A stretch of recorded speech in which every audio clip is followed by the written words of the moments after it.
Саламатсыздарбы, урматтуу кесиптештер, урматтуу төрага. Аталган маселе чынында көйгөйлүү маселе. Маселең мурда баңгизаттарды колдонуучу наркомандар.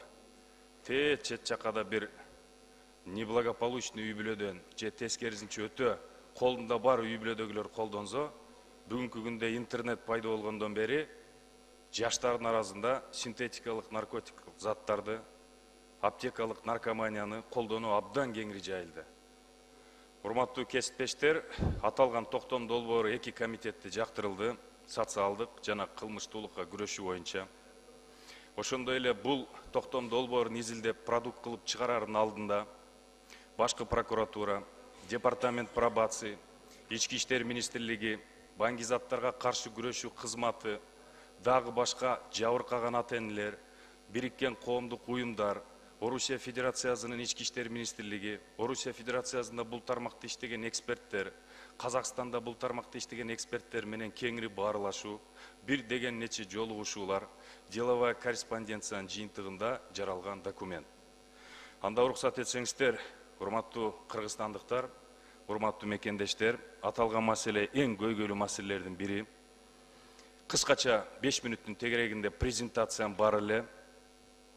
Бирок презентация өтөрдүн алдында жалпы коомчулукка кеңири түшүнүктүү болуш үчүн ачык булактардан, интернеттен журналисттик иликтөөлөр болгон.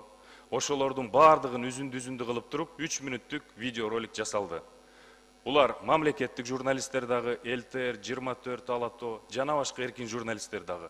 Ушул жаштардын арасында наркотикалык заттардын синтетикалык жайылышы жөнүндө иликтөөсү жана аптекада жаштарга сатылып аткан күчтүү таасир этүүчү дары-дармектер. Көз чаптырып койсоңуздар, бир 3 мүнөттүн тегерегинде. Среди проблем, стоящих сегодня перед обществом, на одно из первых мест выходит проблема наркопотребления и наркооборота. Сегодня, наверное, нет ни одного человека, который хоть раз бы в жизни не сталкивался с рекламой наркотиков. Она повсюду, на гаражах, в подъездах, на это и не только. С 2020 года по нынешнее время обращаемость увеличилась в разы. То есть с каждым годом она растет в десятки. Наиболее распространены сейчас в Кыргызстане это аптечные наркотики, ввиду их, к сожалению, доступности. То есть есть такой момент, что могут даже ребята приобрести их без рецепта в аптеках. По словам специалистов, большая часть наркозависимых – это молодежь. Они даже не успевают понять, как стали наркоманами. Социалдык тармактарда тараган бул тасма уландарды аюусу сабап жаткан окуянын бир чети гана. Аягына чейин көрүүгө жүрөк чыдабайт. Мындай тасмадан бир канчасы чыккан. Ички иштер министрлигинин маалыматы боюнча белгисиз адамдар өздөрүн милиционер катары тааныштырып, баңгизат сатуучуларды ээн жерге алып барып сабашкан. Ошондой эле принцесса Дори аталышындагы интернет дүкөнүнөн уурдалган баңгизат үчүн кечирим суроого мажбурлашкан. Попробуешь, вот, я же попробовал, ничего, у меня все нормально. Но на самом деле, к сожалению, это не так. Чисты случаи, когда ребенок, употребив один раз, уже попадает в тяжелую зависимость. Мен билгенден бул телеграм-канал, бул баңгизатын саткан дүкөн бир гана Кыргызстанда эмес, Кошуна Казакстан, Өзбекстан, Тажикстанга чейин иштеген интернет дүкөн экенин билем. Бүгүнкү кармалган адамдар булар күрерлер болушу мүмкүн. Күрерлер бул кылмыштуу чынгырчадагы эң биринчи тепкичтеги адамдар.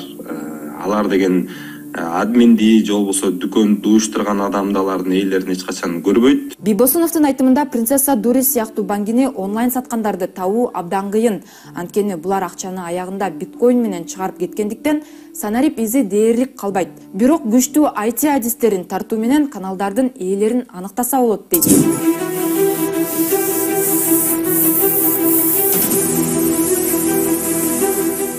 Этот интернет-магазин мы уже тоже отслеживаем уже где-то 3-4 лет. Покупатель идет на точку, которую ему указал магазин, и ищет там наркотики.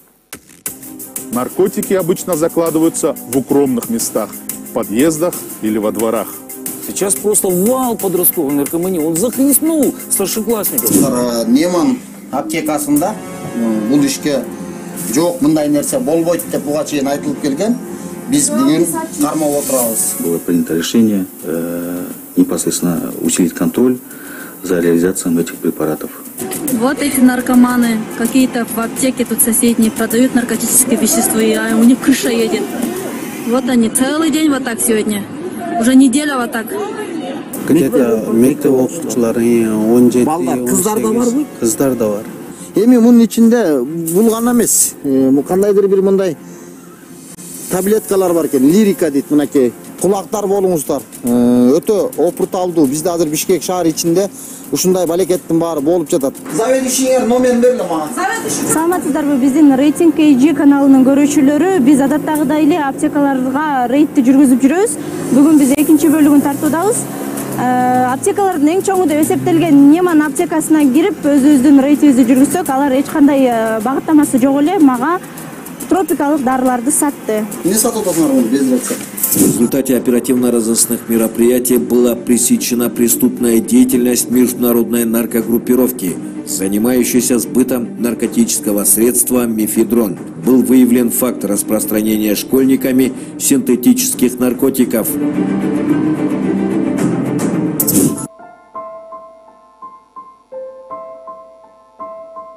Вот для меня самым ужасным была ситуация.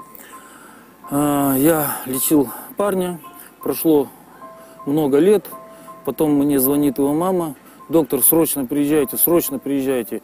Прошло около 5 лет. Я приехал, выяснилось, что он опять начал.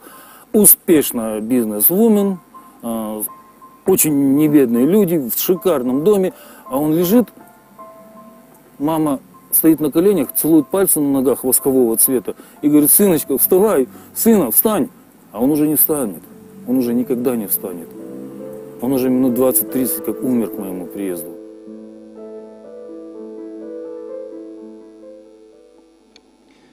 Урматтуу кыргызстандыктар, урматтуу мекендештер, кесиптештер, көңүл бурганыңыздарга чоң ыраазычылык билдиребиз. Аталган маселе өтө көйгөйлүү, болгону ачыкка чыкпай атат. Канча деген зордуктоолор, суицидтер жаштардын арасында так ушул аптекалык наркоманиянын артынан болуп атат.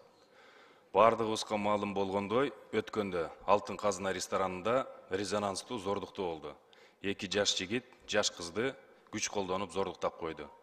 Бейрасмий маалыматка ылайык, так ошол аптекадан рецептсиз жаштар күчтүү таасир этүүчү дары-дармек алып, ошонун жыйынтыгы ошондой болуптур. Болгону көп ушундай кылмыштар жаап жашырылып атат. Бая биз кыргыз экенбиз, уят эл билбесин деп. Мурда жаштар, маселен пиво, арак, сигарет, ушул багытта эми бардыгыбыз жаш болгонбуз да, досуг, свободное время ошентип колдонушса, тилекке каршы интернет пайда болгондон кийин интернет каналдар аркылуу синтетикалык наркозаттарды сатып алыш жеп-жеңил оп-оңой болуп калды. Урматтуу кесиптештер, кыскача презентациям бар эле, уруксат этсеңиздер, сиздердин назарыңыздарга салып коеюн. Урматтуу кесиптештер, урматтуу чакырылгандар, сиздердин назарыңыздарды өзгөчө маселеге бургум келип турат. Бул келечектин маселеси, эртеңки мамлекеттин маселеси, бир жагы көйгөйлүү, ары жагы трагедиялуу маселе. Жүздеген, миңдеген жаш балдардын сынган тагдырлары. Жүздеген, миңдеген ата-энелердин көз жаштары, үй бүлөлөрдүн бузулушу.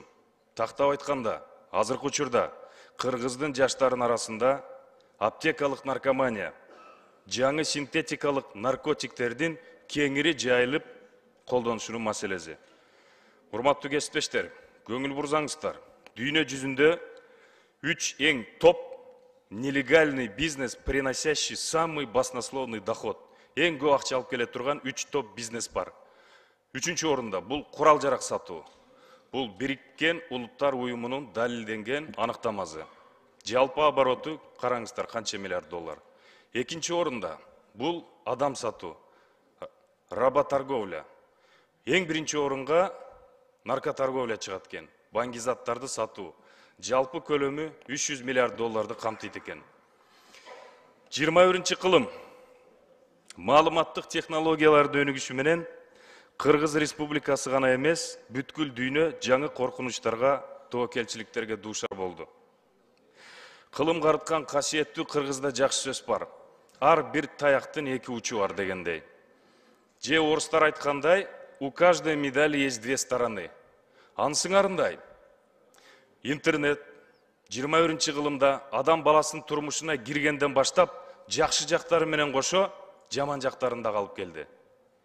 Эң биринчи иретте биздин азыркы заманда интернет аркылуу банги кылуучу заттарды, наркотиктерди сатып алуу абдан жеңил, абдан оңой болуп калды. Тилекке каршы көп жаштар ошол тузакка түшүп атат. Маселен, мындан бир нече жыл мурун салттуу наркозаттарды колдонуучулар, говоря простым языком, наркомандар, алар героин, кокаин маселен колдонушса, азыр болсо алардын ордуна жаңы интернет аркылуу синтетикалык наркотиктер чыкты. Алар эмне? Спайс, мефедрон, соль жана башкалар. Бул наркозаттардын кооптуулугу адам баласы 2 жолу колдонгондон кийин ал өмүр бою тузакка түшөт. Ал адам өзү эле кыйналбастан бир туугандарын, ата-энесин, жалпы коомду кыйнайт. Мээзи уже кайтарылгыс бузулуу процессине кетет. Урматтуу туугандар, өкүнүчтүү жагдай. Баарыңыздарда уюлдук телефон бар. Telegram деген приложение бар. Баарыңыздарда. Ошонун арасында жаштарда дагы, студенттерде, мектеп окуучуларда, 10-11 класстарда. Мурда банги заттарды сатып алыш үчүн кылмышкерлердин тилинде айтсак, атайын барыга, атайын ямаларга барып туруп сатып алса, кишини көрүп, акчаны берип, ошол кылмышкерден. Азыр Telegram приложение аркылуу любой адам үйүндө отуруп, тилекке каршы интернеттин терс жагы каалаган наркотикалык, синтетикалык затты заказ кыла алат. Закладчик аркылуу. Урматтуу кесиптештер, көңүл бурсаңыздар, биздин териштирүүнүн негизинде интернет приложение, Telegram каналдар аркылуу мына көрүңүздөр. Мындай интернет дүкөндөр бар экен. Этикалык көз караштын негизинде, коопсуздук көз караштын негизинде атайын тамгаларын жабып койдук. Бул деген эмне? Любой адам азыр Telegram приложение аркылуу кирип туруп, ушунча грамм заказ берес, келет дагы закладчик калтырат, криптовалюта менен акчаны жиберес. И массалык түрдө, жанагы доктор айткандай, журналисттик иликтөөгө массалык түрдө жаштар кабылып атат. Казакстан тарап менен сүйлөшсөк, ал жакта да ушундай проблема. Орусия Федерациядагы 21-кылымдын кейиштүү интернет алып келген жагдай ушундай болуп атат. Булар кылмышкерлер кармаш абдан кыйын экен.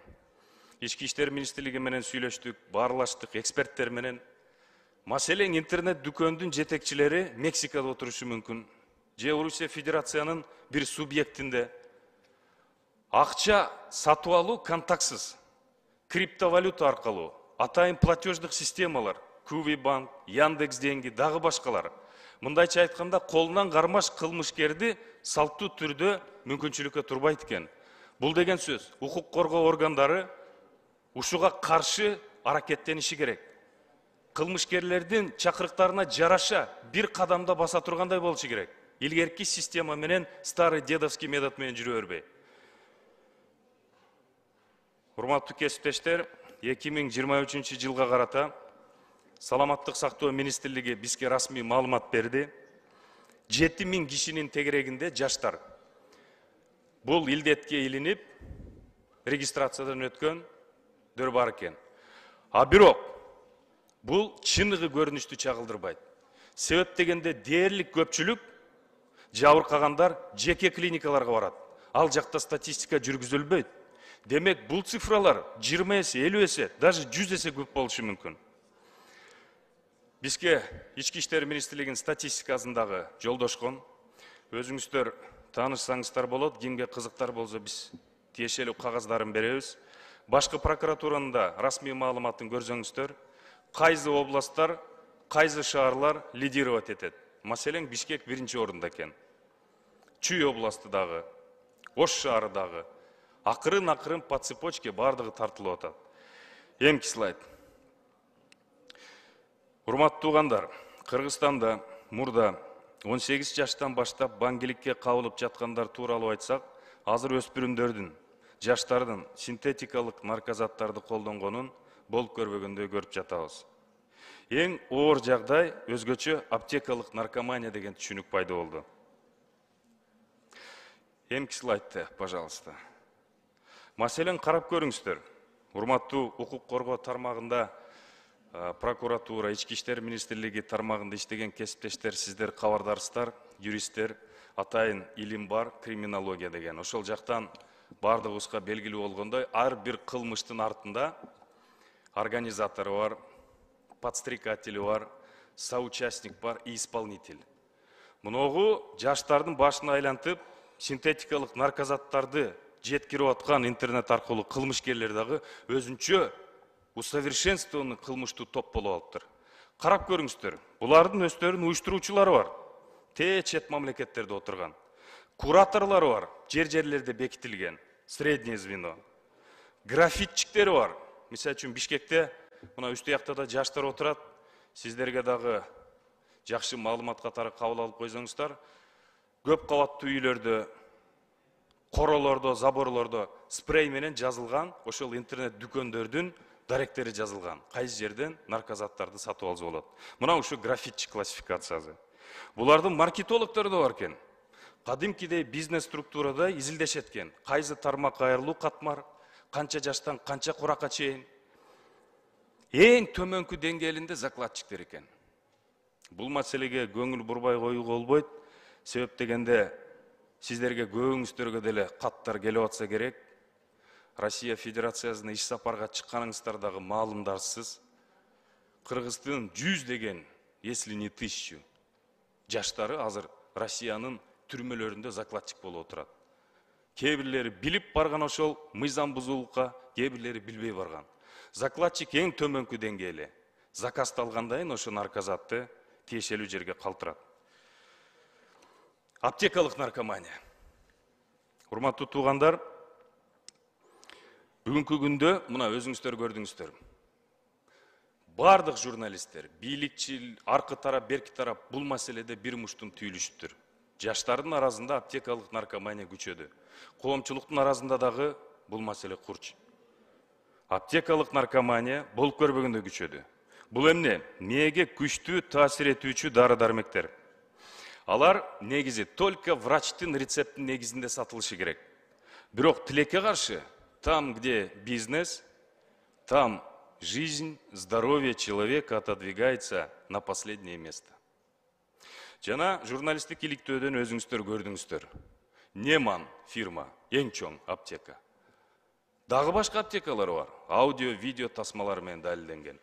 Күчтүү таасир этүүчү дары-дармектерди, которые должны отпускаться только по рецепту врача, сатуучулар жөн эле сатып атат. Мына кылмыштуулук, мына суицидтер, мына убийстволор жаштардын арасында. Урматтуу туугандар, көңүл бурсаңыздар, эмки слайд. Мынакей аталыштары. Ата-энелер де көңүл бурушу керек деп ойлойм. Булар Лирика, Сомнол, Линарус, Триганды, Тропикамада деген да бирөөз бар. Түрмөдө жаткандар, СИЗОдо отургандар дагы буну атайын дарыланышыбыз керек деп часта колдонушат. Биз иликтөөнүн жыйынтыгында ушундай маалыматтарга келдик. Булар күчтүү таасир этүүчү дары-дармектер. Рецептсиз жаштарга гана эмес, улууларга бергенге да болбойт. А бирок аптекада сатуучулар шуну көзөмөлдөгөн жан барбы? Минздравдын тиешелүү органдары катуу көзөмөлгө алышы керек деген пикирдебиз. Даже вплоть до привлечения к уголовной ответственности. Урматтуу кесиптештер, эми юридикалык жагын сиздердин назарыңыздарга салгым келип турат. Жаштар, өспүрүмдөр, жалпы жонунан балдар. Кыргыз Республикасынын баш мыйзамы түздөн түз колдонуучу эң жогорку юридикалык күчкө ээ бул Конституция. 20-берене, балдар, Кыргыз Республикасынын эң жогорку баалуу байлыгы. 25-берене, ар бир адам ажыратылгыс жашоо укугуна ээ. Адамдын өмүрүнө жана ден соолугуна кол салууга жол берилбейт. 27-берене, ар бир бала анын дене боюнун өнүгүүсү үчүн зарыл болгон жашоо деңгээлине укуктуу. 23-берене акыркысы, адам укуктары жана эркиндиктери Кыргыз Республикасынын жогорку баалуулуктарына кирет. Алар түздөн түз колдонулат. Бардык мамлекеттик органдардын, жергиликтүү өз алдынча башкаруу органдарынын жана алардын кызмат адамдарынын ишинин мааниси менен мазмунун аныктайт. Бул деген сөз урматтуу кесиптештер, урматтуу министрлер кабинетинин өкүлдөрү, ар бир мамлекеттик кызматкердин кылган ар бир кыймыл аракети, иш аракети жарандардын укуктары, ден соолугу мааниси менен мазмуну камтылат. Биз милдеттүүбүз жаш балдардын ушундай көйгөйлүү маселелерин ыкчам чечкенге, көңүл бурганга. Урматтуу кесиптештер, токтом долбоору алдыңыздарда сунушталды. Анын бардыгын окуштун кажети жок деп ойлойм. Кыска жалпак тил менен айтсам, токтом долбоору эмнени камтыйт? Аптекада жаш балдарга, өспүрүмдөргө күчтүү психотроптук заттарды сатууну токтотуу, аларды саткан чийриген бизнесмен арам шүмшүктөрдү кылмыш жоопкерчилигине тартуу, интернетте контролсуз ачылып аткан интернет дүкөндөрдү өз учурунда бөгөт коюу. Адилеттүүлүк үчүн айтып коюш керек, Ички иштер министрлиги бул жаатта колунан келишинче ыйгар муктарын алкагында иш алып барып атат. Бирок бул 21-кылымдын оор кылмыштары, киберпреступностьтар абдан татаал. Бир интернет дүкөндү соттун санкциясы, чечими, следственный мероприятие менен жапкандан кийин ал кылмышкер ошол интернет дүкөндү бир тамгазын оңдоп туруп кайра ачып алып атат. Бул деген эмнени билдирет? Эми заман ушундай экен деп отура берген болбойт. Колдон келишибизче башка тажрыйбалуу өлкөлөрдүн, практикалардын, IT специалисттердин эмгегин колдонуп, бул багытта иштер алып барышы керек. Токтом долбоорунда рецепттер тууралуудагы дарылардын актуалдаштыруу маселеси да турат. Себеп күчтүү таасир этүүчү дары-дармектер күн өткөн сайын жаңылары пайда боло берет. Ушуларды актуалдаштырыш керек. Урматтуу туугандар, жыйынтыктап жатып айтып кетким келет. Бул маселе кооптуу, бардыгыбыз сезип турабыз. Биз мыногу жолдорду, мектептерди, бала бакчаларды, келечекти курганыбыз эгер бир муунду жоготуп алсак болбой калат. Ошончу, урматтуу кесиптештер, токтом долбооруна сунуштарыңыздар болсо кошуңуздар, жигердүү катышыңыздар. Бул маселе бардыгыбыздын маселебиз. Көңүл бурганыңыздарга чоң рахмат. Суроолоруңуздар болсо, мына тиешелүү органдар өзүм дагы жооп бергенге аракет кылайын. Рахмат. Рахмат. Медер Кубанычевич, абдан мазмундуу, маанилүү маселени көтөрдүңүз. Бул чынында чоң көйгөй өлкөдө. Урматтуу депутаттар, эгер сиздер туура көрсөңүздөр, Медер Кубанычевич бардыгын ташка тамга баскандай так, даана анализдеп, мисалдар менен саймедиреп айтып берди. Андыктан суроо жок эле, бул эң чоң көйгөй. Келечекте муну алдын алуу үчүн токтом долбооруна добуш берип бекитип койбойлу. Кандай дейсиздер? Туурабы? Анда токтом долбоору баарыңыздардын алдыңыздарда турат. Аталган токтом долбоорун добушка коем, добуш бериңиздер, урматтуу депутаттар.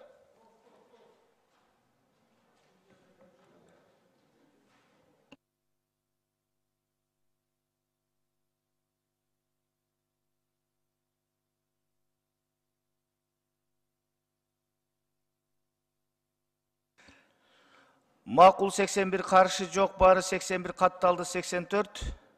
Урматтуу чакырылгандар, аталган токтомдун аткарылышын көзөмөлдөөнү биз абдан катуу карайбыз. Андыктан ушул токтомдун негизинде тиешелүү иштер жүргүзүлсүн. Өз убагында бул деген улуттун, өлкөнүн келечеги. Андыктан буга кайдыгер карабай, астейдил мамиле жасаңыздар. Чакырылгандар бара берсеңиздер болот.